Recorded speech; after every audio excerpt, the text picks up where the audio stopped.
DRS প্রযুক্তি বিপিএলে, তারপরেও আম্পায়ারের ভুল সিদ্ধান্ত।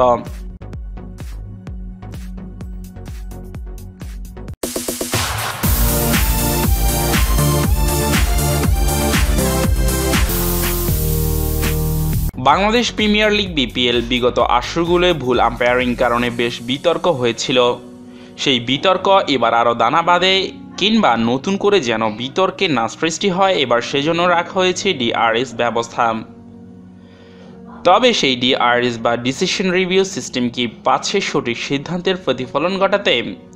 গত বুধবার ঢাকা ডায়নামিটস ও রাজশাহী কিংসের মধ্যকার শেষ ম্যাচে ঢাকা ডায়নামিটস অভিযোগ করেছে ডিআরএস প্রযুক্তি ব্যবহার করেও আম্পায়ার দেওয়া একটি সিদ্ধান্ত ভুল হয়ে তাদের বিপক্ষে গেছে। ঢাকা ডায়নামিটস এই দাবি অবশ্য ভুল নয়। রাজশাহী কিংসের ইনিংসের 12তম ওভারে সুনীল নারায়ণ ডেলিভারিকে রিভার্স সুইপ করতে গিয়ে ফ্লাইট মিস করেছেন ব্যাটসম্যান রায়ান টেন্ডুলকার। এরপর বলটি চলে যায় উইকেটরক্ষক ব্যাটসম্যান সোহানের হাতে। এলবিডব্লিউর আবেদন করলে আম্পায়ার সাড়া দেননি, কিন্তু ঢাকা ডায়নামিটসের অধিনায়ক সাকিব আল হাসান রিভিউ নেন। ডিআরএসে দেখা যায় বল আসলে ডেস্কার্টের পায়ে লাগেনি, লেগেছে গ্লাভসে। কিন্তু গ্লাভস ছুঁয়ে যেহেতু উইকেটরক্ষকের হাতে জমা গেছে বল, সেহেতু এটি আউট হওয়ার কথা। কিন্তু আম্পায়ার এলবিডব্লিউ হয়নি এইটুকু রিভিউ নিয়ে ইতি ঘটান। টিভি আম্পায়ার মাসুদুর রহমান এমন সিদ্ধান্ত বিস্মিত ঢাকা ডায়নামিটস। সংবাদ সম্মেলনে দলের ক্রিকেটার নাইম শেখ বলেন, ওখানে লেগ বিফোর নিয়ে কথা হচ্ছিল, সোহান ভাই ক্যাচ ধরেছিল, লেগ বিফোর না হলে ক্যাচ আউট হতো।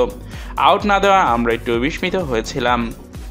চলমান ষষ্ঠ বিপিএলে আম্পায়ারিং নিয়ে সমালোচনার সুযোগ কম হয়েছে, যদিও যার কারণে আম্পায়াররা সমালোচনার হাত থেকে বেঁচে গেছেন, সেই ডিআরএস জন্ম দিচ্ছে নতুন বিতর্কের। শুরুতেই ডিআরএস ব্যবস্থা থাকলেও ছিল না অত্যাবশ্যকীয় আল্ট্রা এজ প্রযুক্তি। এরপর আল্ট্রা এজ প্রযুক্তি এলেও সিলেট পর্বের প্রথম দিনের ম্যাচে ডিআরএস ব্যবস্থা আবার উধাও হয়ে গিয়েছিল। ডিসিশন রিভিউ সিস্টেম নিয়ে চলমান বিপিএলে আরও কয়বার যে বিতর্ক উঠে কে জানে। এখনও বিপিএল শুরু মাত্র, এখনও অনেক দূর পাড়ি দিতে হবে।